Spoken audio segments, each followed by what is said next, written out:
வணக்கம். இந்திய நேரப்படி இரவு 8:30 மணி செய்திகள். முதலில் ஜெம் தலைப்புச் செய்திகளை காணலாம். காசா போரை முடிவிற்கு கொண்டு வரும் அமெரிக்க அதிபர் டொனால்ட் டிரம்பின் முயற்சியை வரவேற்றுள்ளார் பிரதமர் நரேந்திர மோடி. கரூர் துயரம் நடந்தது எப்படி? வீடியோ வெளியிட்டு விளக்கம் அளித்தது தமிழக அரசு. திருவண்ணாமலைக்கு சாமி தரிசனம் செய்ய வந்த பெண்ணிற்கு சகோதரி கண்முன்னே 2 காவலர்கள் பாலியல் வன்கொடுமை. அதிமுக பொதுச் செயலாளர் எடப்பாடி பழனிசாமி கண்டனம். பாஜக மூத்த தலைவர் விஜயகுமார் மல்ஹோத்ரா காலமானார். அவரின் குடும்பத்தினருக்கு பிரதமர் நரேந்திர மோடி இரங்கல். சிஎம் சார், என்னை என்ன வேண்டுமானாலும் செய்யுங்கள், தொண்டர்கள் மீது கை வைக்காதீர்கள் என தமிழக வெற்றிக் கழக தலைவர் விஜய் வேதனை. இனி விரிவான செய்திகளை காணலாம். காசா போரை முடிவிற்கு கொண்டு வரும் அமெரிக்க அதிபர் டொனால்ட் டிரம்பின் முயற்சியை பிரதமர் நரேந்திர மோடி வரவேற்றுள்ளார். பாலஸ்தீனத்தை நிர்வகித்து வரும் ஹமாஸ் அமைப்பினர் இஸ்ரேலுக்குள் புகுந்து தாக்குதல் நடத்தினர். இதற்கு பதிலடியாக இஸ்ரேல் பிரதமர் நெதன்யாகு பாலஸ்தீனம் மீது போர் அறிவித்து தொடர் தாக்குதல் நடத்தி வருகிறார். சுமார் 2 ஆண்டுகளாக நீடித்து வரும் இந்த போரில் 60,000த்திற்கும் மேற்பட்டோர் உயிரிழந்தனர். போரை முடிவிற்கு கொண்டு வர உலக நாட்டு தலைவர்கள் நடத்திய பேச்சுவார்த்தை தோல்வியிலேயே முடிந்தது. இந்த நிலையில் இஸ்ரேல் பிரதமர் நெதன்யாகு இந்த ஆண்டில் 4வது முறையாக நேற்று அமெரிக்கா சென்றார். அப்போது அமெரிக்க ஜனாதிபதி டிரம்பை சந்தித்து பேச்சுவார்த்தை நடத்தினார். வெள்ளை மாளிகையில் நடந்த இந்த பேச்சுவார்த்தையில் காசா போரை முடிவிற்கு கொண்டு வர டிரம்ப் சார்பில் தீவிர அழுத்தம் கொடுக்கப்பட்டுள்ளதாக தெரிய வருகிறது. இந்த நிலையில் காசா போரை முடிவிற்கு கொண்டு வர அமெரிக்க அதிபர் டொனால்ட் டிரம்ப் மேற்கொண்ட நடவடிக்கைக்கு பிரதமர் நரேந்திர மோடி வரவேற்பு தெரிவித்துள்ளார். இதுகுறித்து அவர் வெளியிட்டுள்ள எக்ஸ் தள பதிவில், காசா போரை முடிவிற்கு கொண்டு வருவதற்கான விரிவான திட்டத்தை அமெரிக்க அதிபர் டிரம்ப் அறிவித்ததை இந்தியா வரவேற்கிறது என்றும், இது பாலஸ்தீனம் மற்றும் இஸ்ரேலிய மக்களுக்கும் பரந்த மேற்கு ஆசிய பிராந்தியத்திற்கும் நீண்டகால நிலையான அமைதி, பாதுகாப்பு மற்றும் வளர்ச்சிக்கு ஒரு சாத்தியமான பாதையை வழங்கும் என்றும் பிரதமர் நரேந்திர மோடி தெரிவித்துள்ளார். கரூரில் நடைபெற்ற சம்பவம் தொடர்பாக விரைவில் உண்மை வெளிவரும் என வீடியோவில் விஜய் தெரிவித்து இருந்த நிலையில், கரூர் துயரம் நடந்தது எப்படி என்று வீடியோ வெளியிட்டு தமிழக அரசு விளக்கம் அளித்துள்ளது. கரூரில் நடைபெற்ற விஜய் பிரச்சார கூட்டத்தில் அப்பாவி மக்கள் 41 பேர் பரிதாபமாக உயிரிழந்தனர். நாடு முழுவதும் அதிர்வலைகளை ஏற்படுத்திய இந்த சம்பவம் தொடர்பாக நீதிமன்றத்தில் விசாரணை நடைபெற்று வருகிறது. அரசியல் தலைவர்கள் பாதிக்கப்பட்ட மக்களை சந்தித்து ஆறுதல் தெரிவித்து வருகின்றனர். அத்துடன் முறையாக பாதுகாப்பு வசதிகள் செய்யப்படவில்லை. குறுகிய இடம் ஒதுக்கீடு செய்யப்பட்டது. குறைந்த போலீசாரே பாதுகாப்பு பணியில் இருந்தனர். விஜய் தாமதமாக பிரச்சார இடத்திற்கு வந்தார் என கரூர் சம்பவத்திற்கு அரசியல் தலைவர்கள் பல்வேறு குற்றச்சாட்டுகளை முன்வைத்து வருகின்றனர். இது ஒருபுறம் இருக்க, 3 நாட்களுக்கு பின் மௌனம் கலைத்த விஜய், கரூரில் நடைபெற்ற சம்பவம் தொடர்பாக விரைவில் உண்மை வெளிவரும் என வீடியோவில் கூறியிருந்தார். இந்த நிலையில் கரூர் துயரம் நடந்தது எப்படி என்பது தொடர்பாக ஒரு வீடியோ வெளியிட்டு தமிழக அரசு விளக்கம் அளித்துள்ளது. இது தொடர்பாக சென்னை தலைமை செயலகத்தில் அரசு அதிகாரிகள் வீடியோ ஆதாரத்துடன் தெரிவித்தனர். அப்போது விஜய் பிரச்சார வாகனத்திற்கு வழிவிடும் போது நெரிசல் ஏற்பட்டது எனவும், பிரச்சார வாகனத்தை முன்பே நிறுத்தும்படி அறிவுரை கூறப்பட்டது. ஆனால் அதனை தமிழக வெற்றிக் கழகத்தினர் ஏற்கவில்லை எனவும், பிரச்சாரத்தில் விஜய் பேசிய போது மின்சாரம் நிறுத்தப்படவில்லை, ஜெனரேட்டர் ரூமுக்குள் அதிகம் பேர் புகுந்ததால் அங்கு மட்டும் மின்சாரம் நிறுத்தப்பட்டது என அரசு அதிகாரிகள் விளக்கம் அளித்து உள்ளனர். திருவண்ணாமலைக்கு சாமி தரிசனம் செய்ய வந்த பெண்ணை அவரது சகோதரி கண்முன்னே 2 காவலர்கள் பாலியல் வன்கொடுமையில் ஈடுபட்டதாக கூறப்படும் சம்பவத்திற்கு அதிமுக பொதுச் செயலாளர் எடப்பாடி பழனிசாமி கண்டனம் தெரிவித்துள்ளார். இதுகுறித்து எடப்பாடி பழனிசாமி தன்னுடைய எக்ஸ் தளத்தில் பதிவு ஒன்றை வெளியிட்டுள்ளார். அதில், திருவண்ணாமலை ஏந்தல் புறவழி சாலை தோப்பு பகுதியில் கிழக்கு காவல் நிலைய காவலர்களான சுரேஷ்ராஜ், சுந்தர் ஆகியோர் இளம் பெண்ணை அவர் சகோதரி கண்முன்னே கொடூரமாக பாலியல் வன்கொடுமைக்கு ஆளாக்கியதாக வரும் செய்தி மிகுந்த அதிர்ச்சி அளிக்கிறது என்றும் தெரிவித்துள்ளார். மேலும், பெண்கள் பாதுகாப்பை உறுதி செய்ய வேண்டிய காவலர்களாலேயே பெண்ணுக்கு நேர்ந்த இக்கொடுமைக்கு இந்த பொம்மை முதலமைச்சர் என்ன பதில் வைத்துள்ளார் என்று கேள்வி எழுப்பினார். மேலும், இந்த வெட்கக்கேடான நிலைக்கு பொம்மை முதலமைச்சரின் திமுக அரசு தலைகுனிய வேண்டும் என்றும், மக்களுக்கு அரணாக இருக்க வேண்டிய காவல்துறையிடம் இருந்தே தங்களை காப்பாற்ற வேண்டிய நிலைக்கு பெண்களை தள்ளிய ஸ்டாலின் மாடல் திமுக அரசிற்கு எடப்பாடி பழனிசாமி கண்டனம் தெரிவித்துள்ளார். பாஜக மூத்த தலைவர் விஜயகுமார் மல்ஹோத்ரா காலமானார். அவரது குடும்பத்தினருக்கு பிரதமர் நரேந்திர மோடி இரங்கல் தெரிவித்துள்ளார். டெல்லி பாஜகவின் முதல் தலைவராக விஜயகுமார் மல்ஹோத்ரா திகழ்ந்தார். 5 முறை நாடாளுமன்ற உறுப்பினராகவும் 2 முறை சட்டமன்ற உறுப்பினராகவும் பணியாற்றினார் மல்ஹோத்ரா.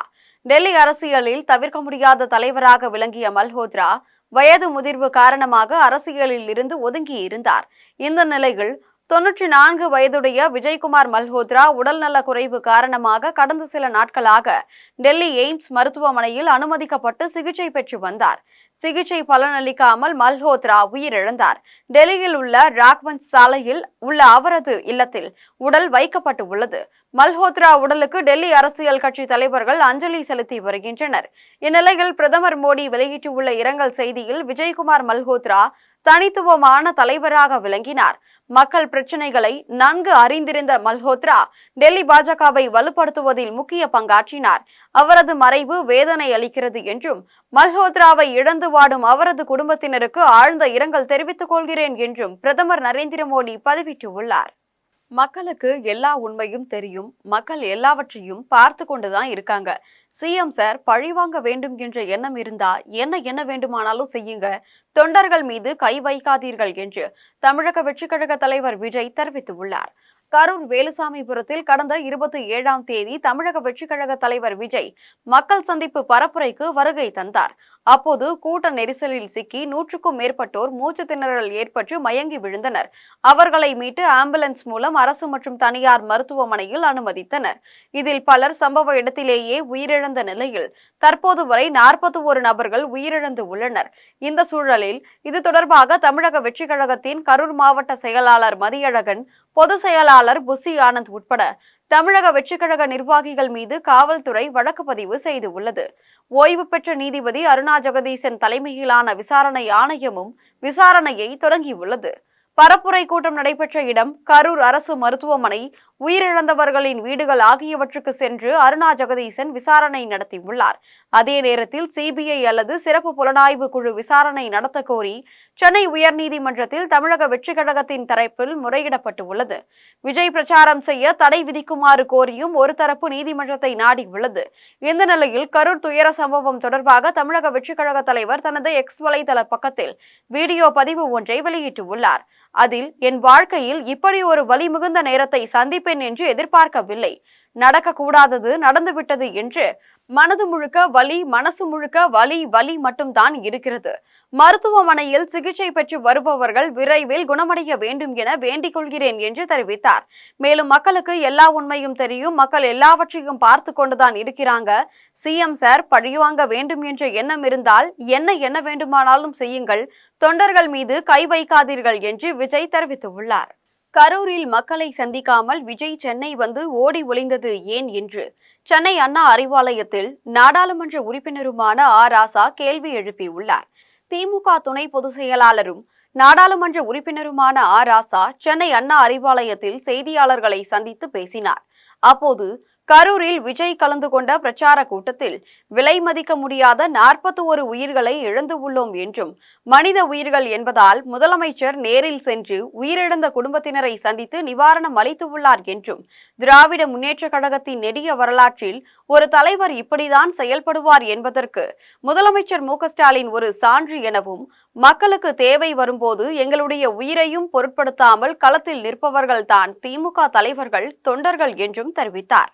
மேலும், நம்மால் தான் கரூர் சம்பவம் நடந்தது என்று மனசாட்சி சொன்னதால் விஜய் சென்னை வந்துவிட்டார் என்றும், ஆதவ் அர்ஜுனா வன்முறையை தூண்டுகிறார், அவர் விஜய் கண்டிக்காதது ஏன் என்றும் நாடாளுமன்ற உறுப்பினர் ராசா கேள்வி எழுப்பியுள்ளார். முதலமைச்சரை நேரடியாக தாக்காமல் மறைமுகமாக தாக்கும் ஆட்சியாளர்களுக்கு சென்னை எழும்பூரில் மதிமுக பொதுச் செயலாளர் வைகோ கண்டனம் தெரிவித்துள்ளார். சென்னை எழும்பூரில் உள்ள மதிமுக தலைமை அலுவலகமான தாயகத்தில் கரூர் கொடுந்துயரத்திற்கு யார் காரணம் என்பது குறித்து மதிமுக பொதுச் செயலாளர் வைகோ செய்தியாளர்களை சந்தித்து பேசினார். அப்போது கரூரில் விஜய் பிரச்சாரத்தின் போது தொண்டர்கள் மீது தடியடி நடத்தவில்லை. கூட்டத்திற்குள் காவல்துறையினர் தடியடி நடத்தியிருந்தால் தடியை பிடுங்கி காவலர்களை பந்தாடி விடுவார்கள் என்றும், ஒரு காவலர் கூட அந்த கூட்டத்தில் தடியடி நடத்தியதாக ஒரு காட்சியை கூட நான் பார்க்கவில்லை என்றும் தெரிவித்தார். மேலும், முதலமைச்சரை நேரடியாக தாக்காமல் மறைமுகமாக தாக்கும் ஆட்சியாளர்களுக்கு கடும் கண்டனத்தை தெரிவித்துக் கொள்கிறேன் என்றும் தெரிவித்த அவர், திமுக மீண்டும் ஆட்சிக்கு வரக்கூடாது என்று வெறி பிடித்துக் கொண்டிருக்கின்ற கட்சியினர் மக்களின் கோபம் தமிழக வெற்றிக் கழகத்தின் மீது சென்று விடாமல் திமுக மீது செல்ல வேண்டும் என்று குறை கூறுகிறார்கள் என்றும் வைகோ தெரிவித்துள்ளார். அந்த வேலாயுதபுரம் பரப்புரை செய்கின்ற இடம் என்று சொல்லி நிறுத்தியிருக்கிறார்களே, அந்த இடத்தை நோக்கி முண்டியடித்து கொண்டு வருகின்ற போதே நெரிசலிலே பலர் கீழே விழுந்திருக்கிறார்கள். அப்பொழுதே 4-5 பேர் இறந்து போனதாக ஒரு செய்தி பரவி இருக்கிறது. ஆக அப்படி அந்த கூட்டத்தினுடைய தன்மையை பார்த்து அதை கட்டுப்படுத்த வேண்டிய பொறுப்பு யாருக்கு? கம்யூனிஸ்டுகள் தொண்டர் படை வைத்திருக்கிறார்கள். சேவாதளத்தை காங்கிரஸ் கட்சி பயன்படுத்துகிறது. திராவிட முன்னேற்ற கழகத்தில் கரூர் மேடை சரிந்தது என்று 82 டாக்டர் கலைஞர் அவர்கள் கவலைப்பட்ட போது, நமக்கு ஒரு நல்ல தொண்டர்படை இல்லையே என்று சொன்னபோது, கோவை பொதுக்குழுவிலே நானே தொண்டர்படை ஆரம்பிக்கிறேன் என்று சொல்லி 1500 பேருக்கு நேர்காணல் செய்து 300 பேரை தேர்ந்தெடுத்து தொண்டர்படை அமைத்து அண்ணன் கலைஞர் அவர்களை செப்டம்பர் 15 ஊர்வலத்துக்கு அழைத்து சென்று பிறகு 4 மாவட்டங்களிலே போய் தொண்டர்படையை நாங்களே அமைத்தோம். 94 எழுச்சி பேரணி சாயங்காலம் 3 மணிக்கு தொடங்கி விடியற்காலை 6:30 மணிக்கு முடிந்ததே. லட்சக்கணக்கிலே வந்தார்களே. அதற்கு 3000 தொண்டர்களை முன்கூட்டியே தேர்வு செய்து. ஆந்திரா மாநிலத்தை சேர்ந்த பெண் அவரது சகோதரியின் கண்ணெதிரே பாலியல் பலாத்காரத்தில் ஈடுபட்ட திருவண்ணாமலை கிழக்கு காவல் நிலைய காவலர்களிடம் காவல்துறையினர் விசாரணை மேற்கொண்டனர். ஆந்திரா மாநிலத்தில் இருந்து டாடா ஏசி வாகனத்தில் பழங்களை ஏற்றிக்கொண்டு ஓட்டுநருடன் 2 பெண்கள் திருவண்ணாமலைக்கு வந்தனர். அப்போது ஏந்தல் புறவழி சாலையில் திருவண்ணாமலை கிழக்கு காவல் நிலைய காவலர்கள் சுரேஷ்ராஜ், சுந்தர் ஆகியோர் வாகன தணிக்கையில் ஈடுபட்டு இருந்தனர். அப்போது டாடா ஏசி வாகனத்தை நிறுத்தி சோதனை செய்த பின்னர் வாகனத்தில் இருந்த 2 பெண்களையும் அழைத்து சென்றனர். இதனைத் தொடர்ந்து ஏந்தல் பகுதியில் உள்ள தோப்பில் சகோதரியின் கண்ணெதிரே மற்றொரு பெண்ணை பாலியல் பலாத்காரம் செய்துவிட்டு அங்கிருந்து சென்று விட்டனர். அதன் பின்னர் பாதிக்கப்பட்ட பெண் திருவண்ணாமலை அரசு மருத்துவக் கல்லூரி மருத்துவமனையில் சிகிச்சைக்காக அனுமதிக்கப்பட்டார். இந்த சம்பவம் பரவி அதிர்ச்சியை ஏற்படுத்தியுள்ள நிலையில் ஆந்திரா மாநில பெண்ணை பாலியல் பலாத்காரம் செய்த கிழக்கு காவல் நிலைய காவலர்கள் சுரேஷ்ராஜ், சுந்தர் ஆகிய இருவரையும் கைது செய்து காவல்துறையினர் ரகசிய இடத்தில் விசாரணை நடத்தி வருகின்றனர். திட்டக்குடி அடுத்த காட்டுக்கொட்டாய் பகுதியில் மூதாட்டியிடம் 3 சவரன் தங்கச் செயினை பறித்து சென்ற நபரை காவல்துறையினர் கைது செய்து அவரிடம் இருந்த 3 சவரன் தங்கச் செயின் மற்றும் ரூபாய் 75,000 பறிமுதல் செய்தனர். கடலூர் மாவட்டம் திட்டக்குடி அடுத்த காட்டுக்கொட்டாய் பகுதியை சேர்ந்த 60 வயதான அம்மணி என்ற மூதாட்டி 100 நாள் வேலை செய்வதற்காக நடந்து சென்றார். அப்போது இருசக்கர வாகனத்தில் வந்த மர்ம நபர் மூதாட்டியை ஏற்றிக்கொண்டு கொரகவாடி ஏரிக்கரை சாலையில் இறக்கிவிட்டு சென்றார். வாகனத்தில் இருந்து இறங்கிய மூதாட்டி தனது கழுத்தை பார்த்தபோது தான் அணிந்திருந்த 3 சவரன் தங்கச் செயினை இருசக்கர வாகனத்தில் இருந்து தன்னை இறக்கிவிட்ட நபர் பறித்து சென்றது தெரிய வந்தது. இதனையடுத்து இது குறித்து ராமநத்தம் காவல் நிலையத்தில் மூதாட்டி அளித்த புகாரின் பேரில் காவல்துறையினர் சம்பவ இடத்திற்கு விரைந்து சென்று விசாரணை செய்து வழக்கு பதிவு செய்தனர். அதன் பின்னர் அப்பகுதியில் இருந்த சிசிடிவி காட்சிகளின் மூலம் மர்ம நபரை தேடி வந்த நிலையில் மூதாட்டியிடம் தங்கச்செயினை பறித்து சென்றது பெரம்பலூர் மாவட்டம் கீழப்புலியூர் பெரியார் நகரை சேர்ந்த பிரபாகரன் என்பது தெரிய வந்தது. உடனே அந்த நபரை காவல்துறையினர் கைது செய்து அவரிடம் இருந்த 3 சவரன் தங்கச்செயின் மற்றும் ரூபாய் 75,000 பறிமுதல் செய்தனர். பூண்டி கிழக்கு ஒன்றிய திமுக சார்பில் நடைபெற்ற BLA 2 மற்றும் BDA ஆய்வுக் கூட்டத்தில் மாவட்ட பொறுப்பாளர் MSK ரமேஷ்ராஜ் கலந்து கொண்டு நிர்வாகிகளுக்கு ஆலோசனைகளை வழங்கினார். திருவள்ளூர் கிழக்கு மாவட்டம் பூண்டி கிழக்கு ஒன்றிய திமுக சார்பில் BLA 2 மற்றும் BDA ஆய்வுக் கூட்டம் தனியார் திருமண மண்டபத்தில் பூண்டி கிழக்கு ஒன்றிய செயலாளர் TK சந்திரசேகர் தலைமையில் நடைபெற்றது. கூட்டத்திற்கு மாநில திமுக நிர்வாகிகள், முன்னாள் சட்டமன்ற உறுப்பினர் CH சேகர், ஆரணி அன்புவாணன், கன்னிகை ஸ்டாலின், மாவட்ட அவைத்தலைவர் பகலவன், எல்லாபுரம் வடக்கு ஒன்றிய செயலாளர் PJ மூர்த்தி, மாவட்ட துணை செயலாளர் உமா மகேஸ்வரி, பொதுக்குழு உறுப்பினர் பாசே குணசேகரன், வழக்கறிஞர் வெங்கடாச்சலபதி ஆகியோர் முன்னிலை வகித்தனர். கூட்டத்தில் சிறப்பு அழைப்பாளராக திருவள்ளூர் கிழக்கு மாவட்ட திமுக பொறுப்பாளர் வல்லூர் MSK ரமேஷ்ராஜ், கும்மிடிப்பூண்டி தொகுதி தேர்தல் பார்வையாளர் கவி கணேசன் ஆகியோர் கலந்து கொண்டு நடைபெறவுள்ள 2026 சட்டமன்ற தேர்தலில் பூத் கமிட்டி நிர்வாகிகள் பணியாற்ற வேண்டிய பணிகள் குறித்து பல்வேறு ஆலோசனைகளை வழங்கினார். இதில் பூண்டி கிழக்கு ஒன்றிய நிர்வாகிகள் பால் சுதாகர், அனந்தேரி சுதாகர், தில்லைக்குமார், சீனிவாசலு மற்றும் மாவட்ட, ஒன்றிய, நகர, கிளை கழக நிர்வாகிகள் பலர் கலந்து கொண்டனர். விருதாச்சலம் அடுத்த கச்சிராயாநத்தம் கிராமத்தில் 2 குடும்பத்தினருக்கு சேர வேண்டிய சொத்தை ஒரு தரப்பினர் சட்டத்திற்கு முரணாக தங்களுக்கு உரியதாக பத்திரப்பதிவு செய்து மின்சார இணைப்பு பெற்றுள்ளதாக ராமசாமியின் மகன் தனசேகரன் குற்றம் சாட்டியுள்ளார். கடலூர் மாவட்டம் விருதாச்சலம் அடுத்த கச்சிராயாநத்தம் கிராமத்தில் எனது தந்தை ராமசாமி மற்றும் என் சித்தப்பா தர்மலிங்கம் ஆகியோர் இணைந்து கிராம எல்லைக்கு உட்பட்ட சர்வே எண் 73/3 4 ஏக்கர் 10 சென்ட் நிலத்தை பல ஆண்டுகளுக்கு முன்பு வாங்கியுள்ளனர். இந்த நிலம் எங்கள் குடும்ப உறுப்பினர்கள் 4 பேருக்கு சொந்தமானது. ஆனால் தற்போது என் சித்தப்பா தர்மலிங்கத்தின் வாரிசுகளான கௌதமன், சிற்றரசு, பெரியார் செல்வம் ஆகியோர் சொத்திற்கு உரிமை கொண்டாடி வருகின்றனர். இந்நிலையில் எங்கள் தரப்பினரை தவிர்த்து சட்டத்திற்கு முரணாக பத்திரப்பதிவு செய்து சொத்து தங்களுக்கே உரியது என உரிமை கொண்டாடி வருவதாக தனசேகரன் தெரிவித்தார். மேலும் இந்த விவகாரம் தொடர்பாக மங்கலம்பேட்டை காவல் நிலையத்தில் அளித்த புகாரின் பேரில் காவல்துறையினர் எந்தவித நடவடிக்கையும் எடுக்காமல் மாறாக எங்களையே மிரட்டும் நிலை ஏற்பட்டுள்ளது என்றும் கடந்த ஜூன் மாதம் விருதாச்சலம் சார் பதிவாளர் அலுவலகத்தில் தர்மலிங்கத்தின் மகன்கள் போலி பத்திரத்தை பதிவு செய்து உள்ளனர். இது முற்றிலும் திருட்டுத்தனமான செயல் என்றும் தனசேகரன் தெரிவித்துள்ளார். இந்நிலையில் எங்களுக்கு நீதியும் பாதுகாப்பும் கிடைக்க மாவட்ட ஆட்சியர், மாவட்ட சார் பதிவாளர் மற்றும் மாவட்ட காவல்துறை கண்காணிப்பாளர் ஆகியோர் நேரில் விசாரணை நடத்தி உரிய நடவடிக்கை எடுக்க வேண்டும் என்றும் எதிர்த்தரப்பினரின் போலியான ஆவணங்கள் சட்டப்படி செல்லாது என்பதை நிரூபித்து எங்கள் குடும்பத்திற்கு நியாயம் வழங்க வேண்டும் என்றும் தனசேகரன் குடும்பத்தினர் கோரிக்கை விடுத்துள்ளனர். இது தொடர்பாக தனசேகர் மற்றும் அவரது குடும்பத்தினர் செய்தியாளர்களிடம் தெரிவிக்கையில், ராமசாமி பேரில் உள்ள சொத்து 73/7 4 ஏக்கர் 10 சென்ட் உள்ளது. இது ராமசாமிக்கும் தர்மலிங்கத்துக்கும் கூட்டுப்பட்டாக உள்ளது. இந்த கூட்டுப்பட்டாவின் பேரில் போது எங்களிடம் அனுமதி இல்லாமல் எங்களை கேட்காமல் போர்ஜரி பண்ணி திருட்டு காரியம் செய்துள்ளார்கள். இது செய்த தேதி பார்த்திங்கன்னா 11/6/2025. இதை தெரிஞ்சு எடுத்த வில்லங்கம் போட்ட நாங்கள் ரீஸ்டாரிடம் போய் கேட்டபோது எங்களிடம் தாய் பத்திரத்தை காட்டவில்லை, பத்திரம் இல்லை என்று சொல்லிவிட்டு பொய்யா கை வில்லங்கத்தை மட்டும் காட்டி யூடிஆர் பட்டாவை காட்டி எங்ககிட்ட ஏமாற்றி எங்களை ரிஜிஸ்டர் பண்ணிட்டாங்கன்னு சொல்லிட்டாங்க. அதோடு திரும்பி ஆழ்துளை கிணறு அடிக்க போனாங்க. அந்த ஒரு இடத்தில் ஆழ்துளை கிணறு அடிக்கும்போது நாங்கள் தடுப்பு போது போலீஸாரிடம் அவர் கேஸ் கொடுத்துள்ளார்கள். நாங்களும் கேஸ் கொடுத்துள்ளோம். அது தேதி பார்த்திங்கன்னா 28/3/2025. கரூரில் விஜய் பரப்புரையின் போது ஏற்பட்ட அசம்பாவிதத்திற்கு சிபிஐ விசாரணை நடத்த வேண்டும் என்று கரூரில் ஹேமமாலினி தெரிவித்துள்ளார். கரூரில் விஜய் பரப்புரையின் போது ஏற்பட்ட அசம்பாவிதத்திற்கு சிபிஐ விசாரணை நடத்த வேண்டும் என்று கரூரில் ஹேமமாலினி தெரிவித்துள்ளார். கடந்த 27ஆம் தேதி தமிழக வெற்றிக் கழகம் சார்பில் நடைபெற்ற அரசியல் பிரச்சாரத்தின் போது ஏற்பட்ட துயர சம்பவத்தில் 41 பேர் உயிரிழந்தனர். 100க்கும் மேற்பட்டோர் காயமடைந்து மருத்துவமனைகளில் சிகிச்சை பெற்று வருகின்றனர்.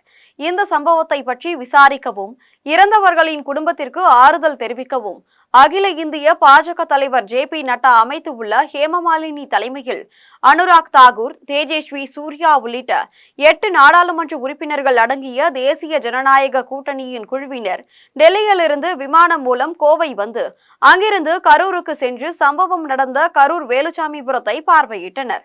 அதன் பின்னர் பாதிக்கப்பட்ட மக்களை அவர்களின் இல்லத்திற்கு சென்று சந்தித்தனர். மேலும் கரூர் அரசு மருத்துவக் கல்லூரி மருத்துவமனையில் சிகிச்சையில் இருந்த பாதிக்கப்பட்டவர்களை பார்த்து ஆறுதல் தெரிவித்தனர். அதன் பின்னர் ஹேமமாலினி செய்தியாளர்களை சந்தித்து பேசினார். அப்போது சனிக்கிழமை அன்று கரூரில் வார சம்பளம் வழங்கும் நாள் என்பதால் அன்று மாலை இயல்பாகவே அதிகப்படியான மக்கள் வந்து செல்வார்கள் என்றும் அந்த நேரத்தில் சற்று காலதாமதமாக வந்த விஜயை பார்ப்பதற்காக வந்தவர்கள் இந்த துயர சம்பவத்தில் சிக்கி உயிரிழந்தனர் என்றும் இது போன்ற சம்பவம் இனிமேல் நடந்துவிடக் கூடாது என்றும் ஹேமமாலினி தெரிவித்தார். அதெல்லாம் தெரிஞ்சுக்கிறதுக்கு தான் நம்ம இங்கே வந்திருக்கோம். அப்புறம் நம்ம இங்கே ஹாஸ்பிட்டல்லே பார்த்தோம். ரொம்ப கஷ்டமாக இருந்தது. அங்கே 41 பீப்புள் டைட். அதில் நிறையா பொம்பளை எல்லாம் இருந்திருக்காங்க, லேடிஸ்லாம் இருந்திருக்காங்க, சின்ன பசங்க, அந்த இன்ஃபென்ட் வந்து பேபிஸ்லாம் கூட இருந்துச்சு. It's very sad what happened. And இப்போ இந்த hospital 51 people are admitted and then எல்லாரும் they are still in வெளியில் இருக்காங்க. ஆனால் they are getting better and better. நகர்ப்புறத்தில் வசிக்கும் பெண்கள்தான் அதிக அளவில் புற்றுநோயால் பாதிக்கப்பட்டு வருவதாக கோவை ஆவாரம்பாளையத்தில் நடைபெற்ற நிகழ்ச்சியில் புற்றுநோய் மருத்துவ நிபுணர் குகன் தெரிவித்துள்ளார். கோவை ஆவாரம்பாளையத்தில் உள்ள ஸ்ரீ ராமகிருஷ்ணா மருத்துவமனையில் உலக மார்பக புற்றுநோய் விழிப்புணர்வு மாதத்தை முன்னிட்டு மாதம் முழுவதும் பெண்களுக்கு இலவச மேமோகிராம் பரிசோதனைகள் வழங்கப்பட உள்ளனர். நிகழ்ச்சியில் PS குடும்பங்கள் தலைமை நிர்வாக அதிகாரி பிரியங்கா கார்த்திகேயினி மற்றும் SNR சன்ஸ் அறக்கட்டளை நிர்வாக அறங்காவலர் சுந்தர் ஆகியோர் பங்கேற்று புற்றுநோய் விழிப்புணர்வு குறித்து வீடியோ பதிவை அறிமுகம் செய்தனர். நிகழ்ச்சி தொடர்பாக புற்றுநோய் மருத்துவர் குகன் செய்தியாளர்களை சந்தித்து பேசினார். அப்போது 2018ஆம் ஆண்டு இந்தியாவில் 1,68,000 பேர் மார்பக புற்றுநோயால் பாதிக்கப்பட்டு இருந்த நிலையில் தற்போது 2,22,000 பெண்கள் புற்றுநோயால் பாதிக்கப்பட்டதாகவும் நகர்ப்புறத்தில் வசிக்கும் பெண்கள்தான் அதிக அளவில் புற்றுநோயால் பாதிக்கப்பட்டு வருவதாகவும் புற்றுநோய் மருத்துவ நிபுணர் குகன் தெரிவித்துள்ளார். இரண்டாவது, இன்னைக்கு மார்பக புற்றுநோய் பற்றி விழிப்புணர்வு ஏன் தேவை அப்படின்னா, நம்முடைய 2018 இந்தியாவில் இருக்கக்கூடிய மார்பக புற்றுநோயுடைய எண்ணிக்கை 1,68,000 தான் இருந்தது. இன்னைக்கு 2023 அதே இது 2,22,000 இருக்கு. ஒரு ரேபிட் ரைஸ் ஆஃப் பிரஸ்ட் கேன்சர்னு சொல்லுவோம். ஒரு மிகுந்த உயர் அளவில் மிக அதிகமாக இன்னைக்கு நகர்ப்புற பெண்களை தாக்குகிற புற்றுநோயாக இருக்குது.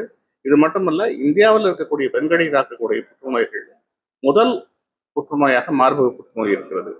இதை பற்றிய விழிப்புணர்வை கொண்டு வரணும். ஏன்னா ஆரம்ப நிலையில கண்டுபிடிச்சா அதை முழுசுமா குணப்படுத்த முடியும். உத்திரமேரூர் காவல்துறையினர் ரோந்து பணியில் ஈடுபட்ட போது இருசக்கர வாகனத்தில் அரசு மதுபான பாட்டில்களை கடத்திய இருவரை காவல்துறையினர் கைது செய்தனர். காஞ்சிபுரம் மாவட்டம் உத்திரமேரூர் சரகத்தில் காவல் ஆய்வாளர் ஜெயவேல், உதவி ஆய்வாளர் ராஜா ஆகியோர் தலைமையிலான தனிப்படை காவல்துறையினர் நேற்றிரவு உத்திரமேரூர் சரகத்திற்கு உட்பட்ட பகுதிகளில் ரோந்து பணியில் ஈடுபட்டு இருந்தனர். அப்போது அவ்வழியாக இருசக்கர வாகனத்தில் வேகமாக வந்த இளைஞர்கள் காவல்துறையினரை கண்டவுடன் வாகனத்தை நிறுத்தாமல் வேகமாக தப்பிக்க முயன்றனர். இருப்பினும் அவர்களை காவல்துறையினர் விரட்டி சென்று இருசக்கர வாகனத்தை மடக்கி பிடித்து சோதனை செய்ததில் 350 குவார்ட்டர் மது பாட்டில்கள் பதுக்கி வைக்கப்பட்டிருந்தது தெரிய வந்தது. இதனை அடுத்து மது பாட்டில்களை பறிமுதல் செய்த காவல்துறையினர் அவர்களிடம் விசாரணை செய்தபோது உத்திரமேரூர் பேரூராட்சி எல்லைக்கு உட்பட்ட குப்பையநல்லூர் பகுதியை சேர்ந்த ராஜசேகரன் எட்வர்ட் என்பது தெரிய வந்தது. இதனையடுத்து காவல்துறையினர் இருவரையும் கைது செய்து நீதிமன்றத்தில் ஆஜர்படுத்தி காஞ்சிபுரம் கிளை சிறையில் அடைத்தனர். விழுப்புரத்தில் அரசு புறம்போக்கு இடத்தில் வசித்து வருபவர்களுக்கு இலவச வீட்டுமனை பட்டா வழங்க கோரி 500க்கும் மேற்பட்டோர் கண்டன ஆர்ப்பாட்டத்தில் ஈடுபட்டனர். விழுப்புரம் புதிய பேருந்து நிலையம் அருகே உள்ள நகராட்சி திடலில் இந்திய விவசாய சங்க பொதுச் செயலாளர் VG கிருஷ்ணன் மற்றும் மாநில பொதுச் செயலாளர் சாமி நடராஜன் தலைமையில் தமிழ்நாடு விவசாயிகள் சங்கத்தினர் மற்றும் அகில இந்திய விவசாயிகள் சங்கத்தினர் கண்டன ஆர்ப்பாட்டத்தில் ஈடுபட்டனர். ஆர்ப்பாட்டத்தில் அரசு புறம்போக்கு இடங்களில் குடியிருப்பவர்களுக்கு மனை பட்டா வழங்க வேண்டும், நீதிமன்ற உத்தரவை காரணம் காட்டி நீர்நிலை இல்லாத இடங்களில் வீடு கட்டியிருக்கும் மக்களை வெளியேற்றாமல் நிலவகை மாற்றம் செய்து குடிமனை பட்டா வழங்க வேண்டும், பஞ்சமி நிலங்களை ஏழை எளிய பட்டியலின மக்களுக்கு வழங்க வேண்டும் என்பன உள்ளிட்ட பல்வேறு கோரிக்கைகளை வலியுறுத்தி கண்டன கோஷங்களை எழுப்பினர். அப்போது விழுப்புரம் மாவட்டத்தில் 70,000க்கும் மேற்பட்டோர் வீட்டுமனை பட்டா இல்லாமல் அரசு புறம்போக்கு இடத்தில் வசித்து வருவதாக தெரிவித்தார். இதில் வீடு இல்லாத 500க்கும் மேற்பட்டோர் கலந்து கொண்டனர். தமிழ்நாட்டில் ஆட்சி அதிகாரத்தில் இருந்த அரசாங்கம் இந்த 50 ஆண்டு காலத்துல 2 லட்சம் ஏக்கர் தான் உபரி நிலமாக உச்சவரம்பு சட்டத்துக்கு கீழே எடுத்து கொடுத்திருக்காங்க. மீதி நிலம் பூரா அப்படியே இருக்குது. எனவே உபரி நிலத்தை எடுத்து நிலமற்ற விவசாய தொழிலாளர்களுக்கு வழங்கணும். அதே போல ஒரு காலத்துல இந்த விழுப்புரம் உள்ளிட்ட பல்வேறு மாவட்டங்கள்ல 1891 வழங்கப்பட்ட பஞ்சமி நிலங்கள் ஏறக்குறைய 12 லட்சம் ஏக்கர் பஞ்சமி நிலங்கள் தமிழ்நாட்டில் இருப்பதாக அரசாங்கத்தினுடைய புள்ளிவிவரம் சொல்லுது. ஆனா அந்த பட்டியலின மக்களுக்கு வழங்கப்பட்ட அந்த 12 லட்சம் ஏக்கர் நிலங்களும் இன்னைக்கு அந்த மக்கள்கிட்ட இல்ல. அந்த நிலங்களை மீட்டு நிலமற்ற அந்த பட்டியலின மக்களுக்கு வழங்கணுங்கிற அந்த கோரிக்கையை வலியுறுத்தியும், அதே போல இன்னைக்கு அரசு புறம்போக்கு நிலங்கள்ல இருக்கக்கூடிய தரிசு நிலங்கள்ல சாகுபடி பண்ணிட்டு இருக்கக்கூடிய விவசாயிகளுக்கு அந்த நிலத்துக்கு பட்டா வழங்கணுங்கிறத வலியுறுத்தியும் இந்த போராட்டத்தை நாங்கள் நடத்திட்டு இருக்கிறோம். குறிப்பா தமிழ்நாட்டுல அதிமுக திமுக மாறி மாறி 50 ஆண்டு காலம் ஆட்சி செய்திருக்கக்கூடிய இந்த சூழல்லையும் இன்னைக்கு தமிழகத்துல 44 லட்சம் குடும்பங்களுக்கு குடியிருக்க வீட்டுமனை இல்லாத நிலைமை என்பது இந்த அவலம் நீடித்துக் கொண்டிருக்கிறது. எனவே இதற்கு ஒரு முற்றுப்புள்ளி வைக்கணும். ஊத்துக்கோட்டை அருகே சித்தஞ்சேரியில் பூண்டி வடக்கு ஒன்றிய திமுக சார்பில் நடைபெற்ற BLA 2 மற்றும் BDA ஆய்வுக் கூட்டத்தில் மாவட்ட பொறுப்பாளர் MSK ரமேஷ் ராஜ் பங்கேற்றார். திருவள்ளூர் கிழக்கு மாவட்டம் பூண்டி வடக்கு ஒன்றிய திமுக சார்பில் BLA 2 மற்றும் BDA ஆய்வுக் கூட்டம் ஊத்துக்கோட்டை சித்தஞ்சேரியில் உள்ள தனியார் திருமண மண்டபத்தில் நடைபெற்றது. கூட்டத்திற்கு பூண்டி வடக்கு ஒன்றிய செயலாளர் ஜான் என்கிற பொன்னுசாமி தலைமை தாங்கினார். மாநில திமுக நிர்வாகிகளான மாவட்ட அவைத் தலைவர் பகலவன், எல்லாபுரம் வடக்கு ஒன்றிய செயலாளர் PJ மூர்த்தி, மாவட்ட துணை செயலாளர் உமா மகேஸ்வரி, பொதுக்குழு உறுப்பினர் பாசே குணசேகரன் ஆகியோர் முன்னிலை வகித்தனர். கூட்டத்தில் சிறப்பு அழைப்பாளர்களாக திருவள்ளூர் கிழக்கு மாவட்ட திமுக பொறுப்பாளர் வல்லூர் MSK ரமேஷ்ராஜ், கும்மிடிப்பூண்டி தொகுதி தேர்தல் பார்வையாளர் கவி கணேசன் ஆகியோர் கலந்து கொண்டு நடைபெறவுள்ள 2026 சட்டமன்ற தேர்தலை எதிர்கொள்வது குறித்தும் திமுக அரசின் சாதனைகளை பொதுமக்களிடம் எடுத்துரைப்பது உள்ளிட்ட பல்வேறு ஆலோசனைகளை பூத் கமிட்டி நிர்வாகிகளுக்கு வழங்கினார். நிகழ்ச்சியில் ஒன்றிய திமுக நிர்வாகிகளான அவைத்தலைவர் ராகவன், வேல்முருகன், நாகபூஷணம், மாவட்ட பிரதிநிதிகள் சீனிவாசன், நாகராஜ், இளைஞரணி அமைப்பாளர்கள் குமரேசன், சாய்குமார், பிரவீன் மற்றும் மாவட்ட, ஒன்றிய, நகர கிளைக்கழக நிர்வாகிகள் பலர் கலந்து கொண்டனர். கோவையிலிருந்து கரூருக்கு சென்ற தேசிய ஜனநாயக கூட்டணியின் நாடாளுமன்ற உறுப்பினர் குழுவினரின் கார் ஆர்ஜிபுதூர் பகுதியில் விபத்திற்குள்ளானதில் அனைவரும் அதிர்ஷ்டவசமாக உயிர் தப்பினர்.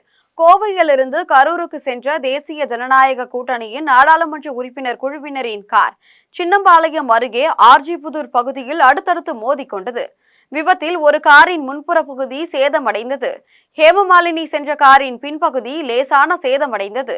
ஹேமமாலினி காருக்கு பின்னால் வந்த மற்றொரு காரின் முன்பகுதி சேதமடைந்தது. யாருக்கும் எந்தவித காயமும் ஏற்படாத நிலையில் ஹேமமாலினி அதே காரில் கரூர் புறப்பட்டு சென்றார். ஓமலூரில் கையால் தயாரிக்கப்படும் சுவையான அடுப்பு பொரிக்கும் கூட்டம் அலைமோதுகிறது என்றும், கடந்த ஆண்டை விட தயாரிப்பு மற்றும் வியாபாரம் நல்ல முறையில் நடைபெறுவதாக பொறி உற்பத்தியாளர் ராமு தெரிவித்துள்ளார். தமிழ்நாட்டில் கொண்டாடப்படும் சரஸ்வதி பூஜை, ஆயுத பூஜை பண்டிகைகளில் பொறி தயாரிப்பதற்கான தனி இடம் உண்டு. குறிப்பாக நாமக்கல், சேலம், தருமபுரி உள்ளிட்ட மாவட்டங்களில் பழமையான முறையில் பொறி தயாரிக்கப்பட்டு வருகின்றது. அதன் ஒரு பகுதியாக சேலம் மாவட்டம் ஓமலூரில் கையால் தயாரிக்கப்படும் பொறிக்கு என எப்போதும் தனி மவுசு உள்ளது. பொதுவாக இயந்திரங்களில் தயாரிக்கப்படும் பொறியின் சிப்பம் 400 முதல் 500 வரை விற்கப்படுகிறது. ஆனால் விறகு அடுப்பில் தயாரிக்கப்படும் பொறி மூட்டை ரூபாய் 800 முதல் 1000 வரை விற்பனைக்கு வந்தாலும் இவ்வகை பொறிகளையே வாங்கி சுவைப்பதற்கு பொதுமக்களிடம் அதிக ஆர்வம் காணப்படுகிறது. இதற்கு காரணம், இவ்வகையான பொறி தயாரிக்கும் போது விறகுகள் மூலம் நெருப்பு மூட்டப்படுவதால் அந்த பொறியின் மனமும் சுவையும் மாறாமல் அப்படியே இருக்கின்றது. இதனால் மக்கள் அடுப்பு பொறிகளையே விரும்பி வாங்குகின்றனர். இதற்காக ஆர்டர்களும் குவிய தொடங்கி உள்ளது. இது தொடர்பாக ஓமலூரை சேர்ந்த பொறி உற்பத்தியாளர் ராமு தெரிவிக்கையில், தலைஞாயிறு கடைவீதியில் நாம் தமிழர் கட்சி சார்பில் நடைபெற்ற உழவனை மீட்போம் உலகை காப்போம் என்ற பொதுக்கூட்டத்தில் நாம் தமிழர் கட்சியின் வேதாரண்யம் சட்டமன்ற தொகுதி வேட்பாளராக இடும்பாவனம் கார்த்திக் அறிமுகம் செய்யப்பட்டார். நாகை மாவட்டம் தலைஞாயிறு கடைவீதியில் நாம் தமிழர் கட்சி சார்பில் உழவனை மீட்போம் உலகை காப்போம் என்ற பொதுக்கூட்டம் நடைபெற்றது. கூட்டத்தில் நாம் தமிழர் கட்சியின் வேதாரண்யம் சட்டமன்ற தொகுதி வேட்பாளராக இடும்பாவனம் கார்த்திக் அறிமுகம் செய்யப்பட்டார். கூட்டத்தில் மண்டல செயலாளர் அகஸ்டின் அற்புதராஜ், கீழ்வேலூர் சட்டமன்ற தொகுதி வேட்பாளர் கார்த்திகா, மாநில இளைஞர் பாசறை ஒருங்கிணைப்பாளர் பேரறிவாளன், மாநில ஒருங்கிணைப்பாளர் ராஜேந்திரன், மாவட்ட பொருளாளர் ஏங்கல்ஸ், வீரத்தமிழர் முன்னணி மாநில ஒருங்கிணைப்பாளர் அறிவொளி, வடக்கு மண்டல செயலாளர் முருகவேல் மற்றும் கட்சி நிர்வாகிகள் ஏராளமானோர் கலந்து கொண்டனர். 2026 சட்டமன்ற தேர்தலில் 200 தொகுதிகளில் வெற்றி பெற்று திமுக தலைவரும் முதலமைச்சருமான மு.க.ஸ்டாலின் மீண்டும் முதலமைச்சர் ஆவார் என்று இறையூர் ஊராட்சியில் நடைபெற்ற உங்களுடன் ஸ்டாலின் திட்ட முகாமில் ஸ்ரீபெரும்புதூர் திமுக ஒன்றிய செயலாளர் கோபால் தெரிவித்தார். காஞ்சிபுரம் மாவட்டம் ஸ்ரீபெரும்புதூர் அடுத்த இறையூர் ஊராட்சியில் உங்களுடன் ஸ்டாலின் திட்ட முகாம் நடைபெற்றது. முகாமில் ஸ்ரீபெரும்புதூர் திமுக ஒன்றிய செயலாளர் கோபால், ஸ்ரீபெரும்புதூர் திமுக ஒன்றிய குழு தலைவர் கருணாநிதி ஆகியோர் கலந்து கொண்டு முகாமை தொடங்கி வைத்தனர். முகாமில் காஞ்சிபுரம் மாவட்ட தகவல் தொழிலாளர் அணி அமைப்பாளர் தணிகாச்சலம், ஸ்ரீபெரும்புதூர் வட்டார வளர்ச்சி அலுவலர் பவானி, மற்றொரு வட்டார வளர்ச்சி அலுவலர் முத்து கணபதி, ஸ்ரீபெரும்புதூர் ஒன்றிய கவுன்சிலர் பரமசிவன், இறையூர் ஊராட்சி மன்ற தலைவர் சசிகா சரவணன் உள்ளிட்ட திமுக நிர்வாகிகள் பங்கேற்றனர். முகாமில் பொதுமக்கள் கலந்து கொண்டு மகளிர் உரிமை தொகை பெறுதல், முதியோர் உதவித்தொகை பெறுதல், குடும்ப அட்டை பெறுதல் உள்ளிட்ட பல்வேறு கோரிக்கை மனுக்களை அளித்தனர். இதனையடுத்து நடைபெற்ற மருத்துவ முகாமில் இதய நோய், காசநோய், இரத்த அழுத்தம் ஆகிய நோய்களுக்கு மருத்துவர்கள் சிகிச்சை அளித்ததுடன் மருந்து மாத்திரைகளை வழங்கினர். முகாமில் ஸ்ரீபெரும்புதூர் திமுக ஒன்றிய செயலாளர் கோபால் பொதுமக்களிடையே பேசினார். அப்போது கரூரில் குழந்தைகள் உட்பட 41 பேர் உயிரிழந்த துயர சம்பவம் எங்கள் மனதில் நீங்காத துயரத்தை ஏற்படுத்தியுள்ளது என்றும் உயிரிழந்தவர்களின் குடும்பங்களுக்கு எனது ஆழ்ந்த இரங்கலை தெரிவித்துக் கொள்கிறேன் என்றும் கோபால் தெரிவித்தார். மேலும் தமிழக முதலமைச்சர் மு.க.ஸ்டாலின் சம்பவம் அறிந்தவுடன் இரவு 1 மணிக்குள்ளாக கரூர் சென்றடைந்து உயிரிழந்தவர்களின் குடும்பத்தினருக்கு ஆழ்ந்த இரங்கலையும் தெரிவித்து ரூபாய் 10 லட்சம் நிதியுதவி வழங்கினார் எனவும், இதுபோன்று நமது தமிழக முதலமைச்சர் மு.க.ஸ்டாலினை தவிர வேறு யாரும் செய்ய முடியாது எனவும், கரூர் மாவட்டத்தில் உள்ள அமைச்சர்களையும் சட்டமன்ற உறுப்பினர்களையும் சம்பவம் குறித்து விசாரணை நடத்த உத்தரவிட்டார் நமது முதலமைச்சர் மு.க.ஸ்டாலின் என்றும், ஆனால் சம்பவம் நடந்த அன்று தமிழக வெற்றிக் கழக தலைவர் விஜய் அவசரமாக தனி விமானம் மூலம் சென்னை சென்று விட்டார் எனவும், இதனால் தமிழக வெற்றிக் கழக தலைவர் விஜயை என்றைக்குமே தமிழக மக்கள் ஏற்றுக்கொள்ள மாட்டார்கள் எனவும் தெரிவித்தார். மேலும் 2026 தேர்தலில் திமுக தலைவரும் நமது தமிழக முதலமைச்சருமான மு.க.ஸ்டாலின் 200 தொகுதிகளில் வெற்றி பெற்று மீண்டும் முதலமைச்சர் ஆவார் என்றும் ஸ்ரீபெரும்புதூர் திமுக ஒன்றிய செயலாளர் கோபால் தெரிவித்தார். ஆவடி அருகே பட்டாபிராம் கோபாலபுரம் பகுதியில் சாலையை சீரமைக்க வேண்டும் என வலியுறுத்தி அப்பகுதி மக்கள் போராட்டத்தில் ஈடுபட்டனர். ஆவடி அருகே பட்டாபிராம் கோபாலபுரம் பகுதியில் மழைநீர் வடிகால் குடிநீர் பணிகளுக்கான தோண்டப்பட்ட சாலை சீரமைக்காததால் மக்கள் அவதிப்பட்டு வருகின்றனர். மேற்கு கோபாலபுரம் 6, 7வது தெரு, தென்றல் நகர், 5வது தெரு ஆகிய பகுதிகள் கடுமையாக சேதமடைந்து சாலையில் பயணிக்க முடியாத சூழல் நிலவி வருகிறது. இந்நிலையில் சாலை கடுமையாக சேதமடைந்து இருப்பதால் குடிநீர், பால், சிலிண்டர், ஆட்டோ உள்ளிட்ட அத்தியாவசிய தேவைகளுக்கு கூட ஆட்டோக்கள் வர மறுப்பதாக மக்கள் வேதனை தெரிவிக்கின்றனர். இது தொடர்பாக அப்பகுதி மக்கள் மாநகராட்சியில் புகார் அளித்தும் நடவடிக்கை எடுக்காததால் ஆத்திரமடைந்த பகுதி மக்கள் சேரும் சகதியுமாக உள்ள சாலையில் இறங்கி போராட்டத்தில் ஈடுபட்டனர். அப்போது பட்டாபிராம் கோபாலபுரம் பகுதியில் சாலையை சீரமைக்க வேண்டும் என வலியுறுத்தினர். ஸ்ரீபெரும்புதூர் ஊராட்சி ஒன்றிய அலுவலகத்தில் ஒன்றிய குழு தலைவர் SD கருணாநிதி ஆயுத பூஜையை சிறப்பாக கொண்டாடினார். காஞ்சிபுரம் மாவட்டம் ஸ்ரீபெரும்புதூர் ஊராட்சி ஒன்றிய அலுவலகத்தில் ஸ்ரீபெரும்புதூர் ஊராட்சி ஒன்றிய குழு தலைவர் SD கருணாநிதி ஆயுத பூஜையை முன்னிட்டு வாகனத்திற்கும் நோட்டு, புத்தகம் உள்ளிட்டவற்றிற்கு மஞ்சள் குங்குமம் வைத்து ஆயுத பூஜையை சிறப்பாக கொண்டாடினார். பூஜையில் வாகனத்திற்கு எலுமிச்சம்காய், தேங்காய், பூசணிக்காய் உடைத்து பூஜை செய்தார். இதில் ஒன்றிய கவுன்சிலர் பரமசிவம், ஸ்ரீபெரும்புதூர் வட்டார வளர்ச்சி அலுவலர் பவானி, மற்றொரு வட்டார வளர்ச்சி அலுவலர் முத்துகணபதி, அரசு ஊழியர்கள், பொதுமக்கள் கலந்து கொண்டு ஆயுத பூஜையை சிறப்பாக கொண்டாடினர். மீண்டும் தலைப்புச் செய்திகள். காசா போரை முடிவிற்கு கொண்டு வரும் அமெரிக்க அதிபர் டொனால்ட் டிரம்பின் முயற்சியை வரவேற்றுள்ளார் பிரதமர் நரேந்திர மோடி. கரூர் துயரம் நடந்தது எப்படி? வீடியோ வெளியிட்டு விளக்கம் அளித்தது தமிழக அரசு. திருவண்ணாமலைக்கு சாமி தரிசனம் செய்ய வந்த பெண்ணிற்கு சகோதரி கண்முன்னே 2 காவலர்கள் பாலியல் வன்கொடுமை. அதிமுக பொதுச் செயலாளர் எடப்பாடி பழனிசாமி கண்டனம். பாஜக மூத்த தலைவர் விஜயகுமார் மல்ஹோத்ரா காலமானார். அவரின் குடும்பத்தினருக்கு பிரதமர் நரேந்திர மோடி இரங்கல். சிஎம் சார், என்னை என்ன வேண்டுமானாலும் செய்யுங்கள், தொண்டர்கள் மீது கை வைக்காதீர்கள் என தமிழக வெற்றிக் கழக தலைவர் விஜய் வேதனை. இத்துடன் செய்திகள் நிறைவடைகின்றன. மீண்டும் செய்திகள் நள்ளிரவு 12 மணிக்கு.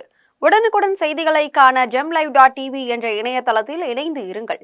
நன்றி, வணக்கம்.